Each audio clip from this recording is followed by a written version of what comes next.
Bismillahirrahmanirrahim. Assalamualaikum warahmatullahi wabarakatuh. Innal hamdalillah nahmaduhu wa nasta'inuhu wa nastaghfiruhu wa na'udzu billahi min shururi anfusina wa min sayyiati a'malina. May yahdihillahu fala mudilla lahu wa may yudlil fala hadiya lahu.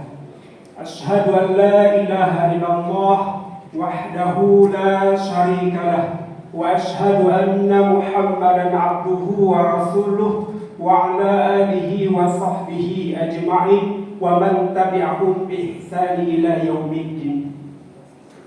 Qala Allah ta'ala fil Qur'anil Karim, na'udzu billahi minasy syaithanir rajim. La ta'buduna illallah wa bil walidaini ihsana wa dzil qurba wal yatama wal masakin wa qulu lin nasi husnan. Sadaqallahul azim. Amma ba'd. Pertama dan utama yang saya hormati pengurus DKM Masjid Wujud Indah dengan segala susunan jajarannya yang tidak bisa saya sebutkan satu persatu. Kemudian yang saya hormati bapak-bapak, ibu-ibu, ketua masyarakat, pemuka, alim ulama yang dirahmati oleh Allah Tabaraka wa Ta'ala. Pertama dan utama, marilah kita lafazkan syukur kita dalam bentuk kalimah takbir, tahmid dan tahlil sebagai bentuk syukur kita kepada Allah Azza wa Jalla, yang mana Allah melimpahkan kepada kita nikmat-nikmat yang begitu luar biasa yang tidak bisa kita hitung. Begitu banyak nikmat yang kita dapatkan dari Allah Azza wa Jalla. Bahkan nikmat di atas keimanan dan hidayah Allah begitu sangat luar biasa. Dari rumah dengan niat lillahi ta'ala kita melangkahkan kaki kita langkah demi langkah. Kemudian kita alhamdulillah sudah melaksanakan sholat isya secara berjamaah. Kemudian juga sudah melaksanakan sholat tarawih.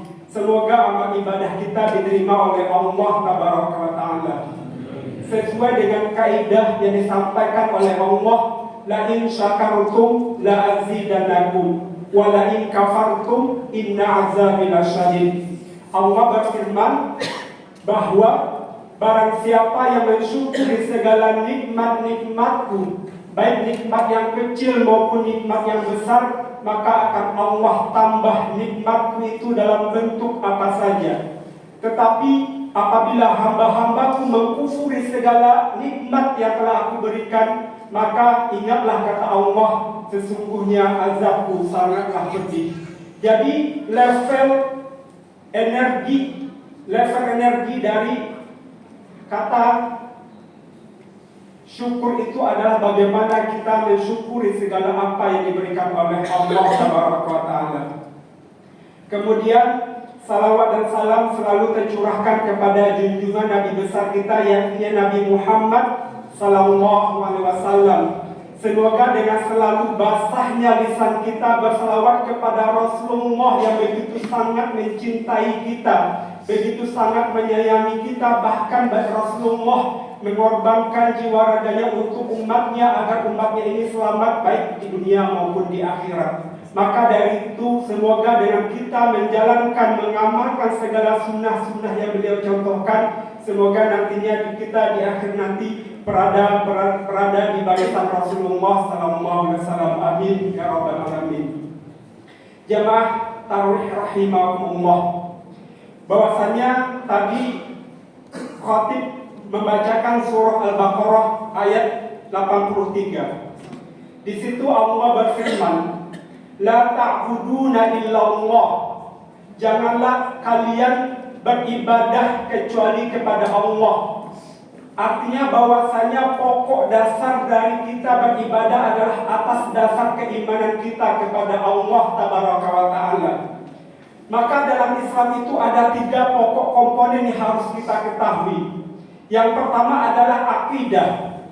Bagaimana akidah kita ini mengakar mendarah daging dalam tubuh kita sehingga apapun keadaan yang kita alami, maka keimanan dan keakidah kita itu tidak pernah goyang. Seperti laksananya sebuah pohon, ketika pohon itu akarnya begitu mengakar ke dalam tanah, maka ketika goncangan angin sehebat apapun tidak melunturkan, tidak menggoyahkan dari pohon itu. Maka ketika kita beriman kepada Allah, akidah kita kuat kepada Allah, maka turunannya adalah rukun iman. Yaitu rukun iman kita ada 6 ya Pak ya. Ada 6. Yaitu pertama beriman kepada Allah.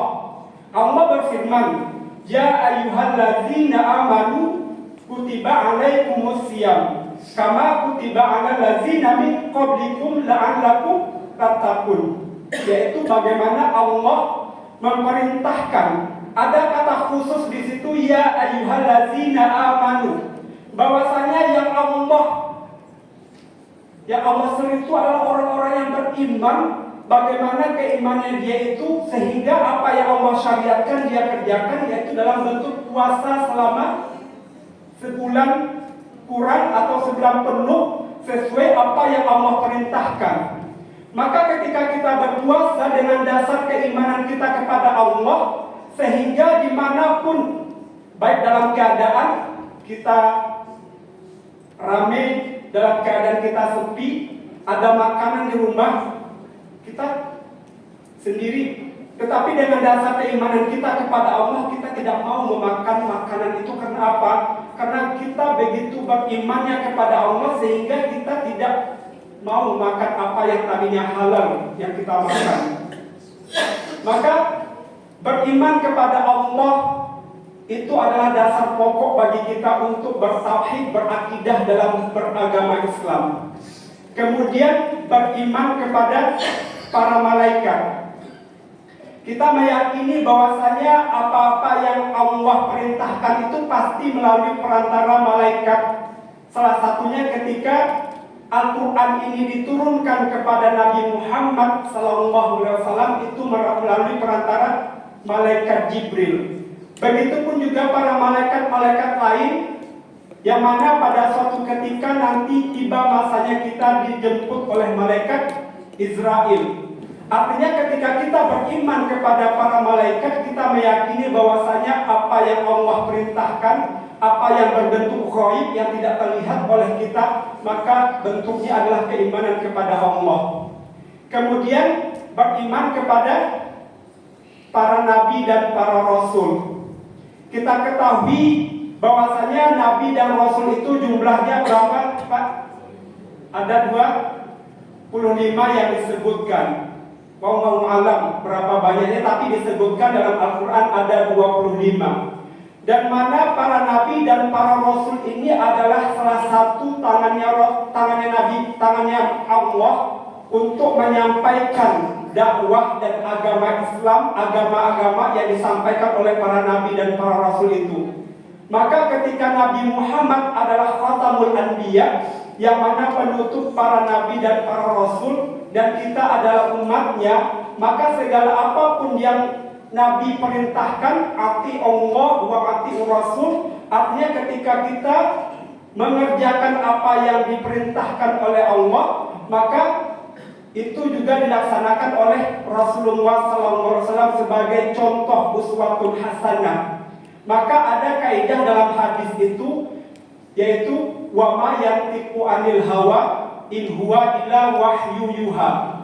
Artinya bahwasanya Nabi tidak sekehendak mengatakan, melakukan dan menetapkan segala sesuatu kecuali atas dasar dari apa yang Allah perintahkan melalui wahyu kepada Nabi Muhammad SAW. Kemudian yang kelima yaitu beriman kepada hari kiamat. Pernah suatu ketika Nabi didatangi oleh seorang laki-laki pada suatu waktu di subuh hari. Laki-laki itu menyerupai seorang yang begitu rupawan dan tampan, lalu menghampiri Rasulullah SAW dan mendekapkan dirinya kepada Nabi dan menanyakan kepada Nabi Muhammad SAW tentang 4 hal. Yang pertama, man huwa iman. yaitu tadi telah Khatib sampaikan, yaitu rukunnya iman kita kepada Allah Subhanahu wa taala. Kemudian man huwa Islam, yaitu lahirnya rukun Islam. Man huwa ihsan, lalu lahirnya adalah akhlakul karimah. Lalu laki-laki itu bertanya kepada Nabi Muhammad, "Ya Muhammad, kapan terjadinya hari kiamat itu?" Lalu Nabi menjawab, orang yang bertanya dan ditanya tidak tahu kapan itu kecuali Allah yang Maha Tahu. Bahwasanya kita meyakini akan datangnya hari kiamat, tetapi kapan waktu datangnya hari kiamat itu kita tidak tahu. Tetapi kita mengimani dan meyakini akan tiba masanya hari kiamat itu. Maka dari itu salah satu bentuk dari datangnya hari kiamat adalah kematian. Kullu nafsin dha'iqatul maut. Bahwasanya segala sesuatu yang bernafas akan mengalami kematian. Bukan tentang kematian yang kita takutkan, tetapi apa bekal amal ibadah yang akan kita bawa nanti setelah kita dalam keadaan wafat.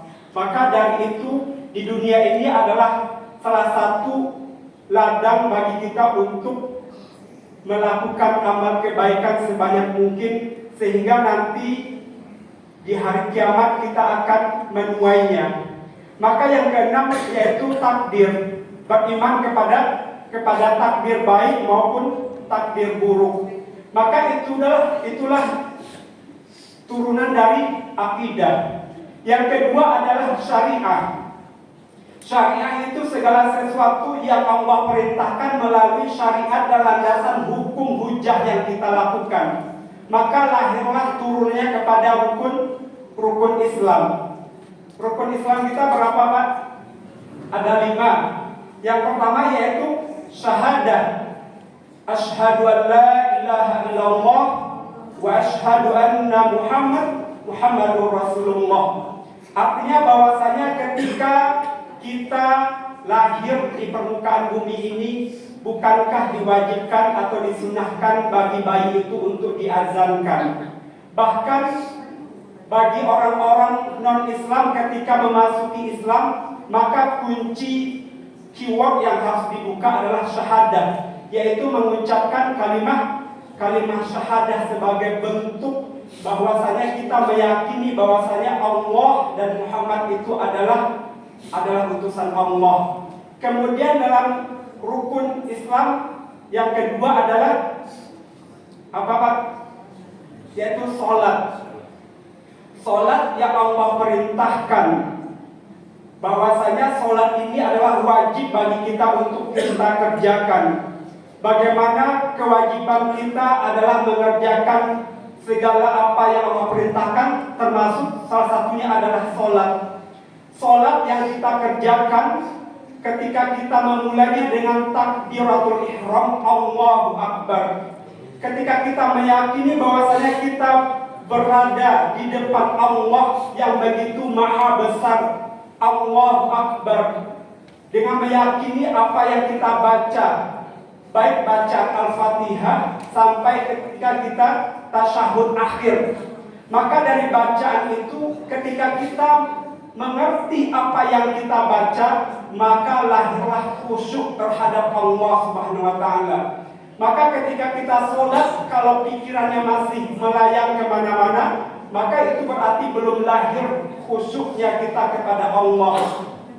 Maka perintah sholat ini langsung dijemput oleh Allah, oleh Nabi Muhammad SAW dari Mekah ke Baitul Maqdis, lalu dari Baitul Maqdis ke Sidratul Muntaha. Bagaimana mandat sholat ini langsung dari Allah Subhanahu wa taala kepada Nabi Muhammad dan diajarkan kepada umatnya. Maka lahirlah shollu kama ra'aitumuni sholli. Salatlah kalian sebagaimana kalian melihat aku salat. Yang ketiga apa? Yaitu puasa. Ya, puasa yang tadi telah Khatib sampaikan bahwasanya bulan suci Ramadan ini adalah bulan yang mulia, bulan maghfirah, bulan yang diijabahnya doa-doa kita kepada Allah Tabaraka wa Ta'ala. Sebentar lagi kita akan meninggalkan bulan suci Ramadan ini, yang mana kita tidak tahu tahun depan apakah kita masih diberikan umur yang panjang oleh Allah Subhanahu wa Ta'ala. Sampai mana kita mengoptimalkan waktu bulan suci Ramadan ini dengan sebaik mungkin. Sudah berapa juz kita membaca Al-Quran? Sudah khatam kita membaca Al-Quran apa belum? Kemudian amal-amal ibadah lainnya, yaitu tadi pengurus sudah menyampaikan bahwasanya nanti malam adalah malam terakhir bagi kita beriktikaf di masjid manapun, dan salah satunya adalah di Masjid Buncit Indah ini.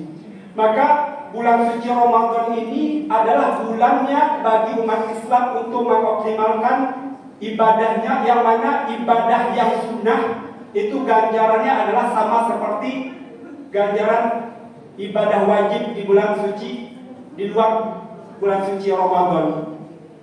Kemudian yang keempat yaitu zakat, ya Pak ya. Zakat yaitu tadi khatib telah membacakan, yaitu wazil kurba wal yatama wal masakin.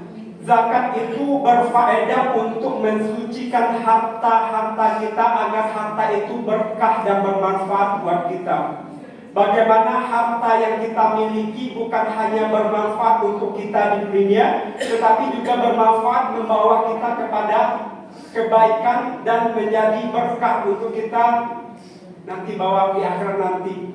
Maka ada 3 hal yang tidak terputus amal ibadah itu. Iza mata ibnu Adam in qata'a amaluhu illa min salasin. Apabila anak-anak Adam atau umat Islam yang kalau dia wafat terputuslah segala amal ibadahnya kecuali 3 perkara.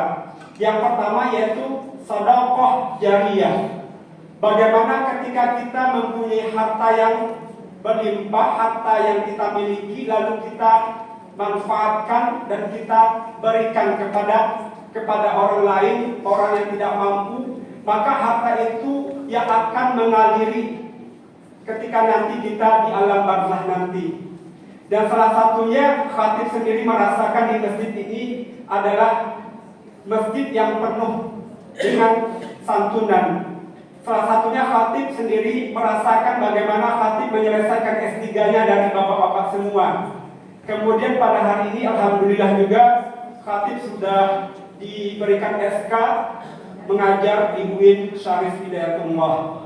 Itu berkat bapak-bapak semua yang sudah memberikan segala apa yang diberikan, dan mohon maaf segala apa yang mungkin khatib minta dan sebagainya, mungkin dari segi lisan, dari segi perkataan dan sebagainya, maka khatib mohon maaf sebesar-besarnya. Semoga amal ibadah bapak semua atau ibu semua diberikan ganjaran oleh Allah Taala dan rezekinya dilimpah gandakan seperti curahnya hujan yang terus mengalir yang tidak henti-hentinya. Amin ya rabbal alamin. Kemudian yang ketiga yaitu adalah akhlak. Turunan dari Islam yang ketiga adalah akhlak. Akhlak itu adalah nilai moral yang dilahirkan dari ibadah kita kepada Allah Azza wa Jalla. Maka turunnya adalah ihsan. Ihsan yaitu bagaimana kita beribadah kepada Allah seakan-akan kita melihat Allah, atau yakinilah bahwasanya kita sedang berhadapan di hadapan Allah Azza wa Jalla. Maka ihsan itu tidak hanya melulu tentang ibadah kita kepada Allah. Segala bentuk sesuatu yang kita lakukan, dari kita mulai bangun tidur sampai kita tidur lagi, kalau kita landaskan diri kita kepada Allah, kalau kita sandarkan diri kita kepada Allah, maka itu semua akan menjadi ibadah. Seperti kita atau bapak-bapak ketika mau berangkat kerja, atau ibu-ibu ketika mau menyapu rumah, maka kalau dilandaskan dengan membaca basmalah itu akan menjadi ibadah, akan menjadi sebuah ibadah yang mana semua itu akan diberikan ganjaran kepada kita. Maka dari itu, ihsan itu artinya bahwasanya kita dalam pantauan Allah.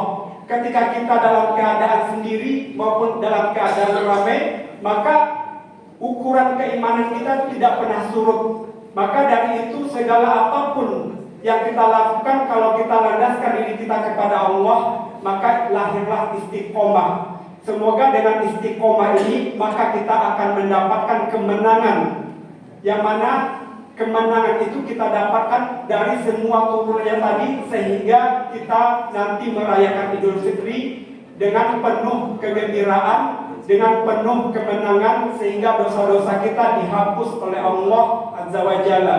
Bukankah dalam hadis Nabi yang disampaikan, yaitu man shoma Ramadan imanan wahtisaban ghufira lahu ma taqaddama min dzambi. Man qoma Ramadan imanan wahtisaban ghufira lahu ma taqaddama min dzambi. Barang siapa yang berpuasa di siang hari di bulan suci Ramadan dengan penuh keimanan, dengan penuh keikhlasan, maka dosa-dosa yang terlalu akan Allah ampuni. Dan barang siapa yang di malam harinya dia mendirikan bulan suci Ramadan dengan sholat tarawih, dengan membaca Al-Quran, dengan tadarus, dengan mendirikan qiyamul Ramadan, maka dosa-dosanya akan diampuni oleh Allah Subhanahu wa taala dari setahun yang lampau. Maka dari itu semoga dengan kita berpuasa dosa-dosa kita diampuni oleh Allah Tabaraka wa ta'ala, dan doa-doa kita diijabah oleh Allah Azza wa Jalla, dan kita mendapatkan derajat la'allakum tattaqun. Demikian, mohon maaf segala sesuatu yang khatib sampaikan. Wabillahi taufiq wal hidayah. Wassalamualaikum warahmatullahi wabarakatuh.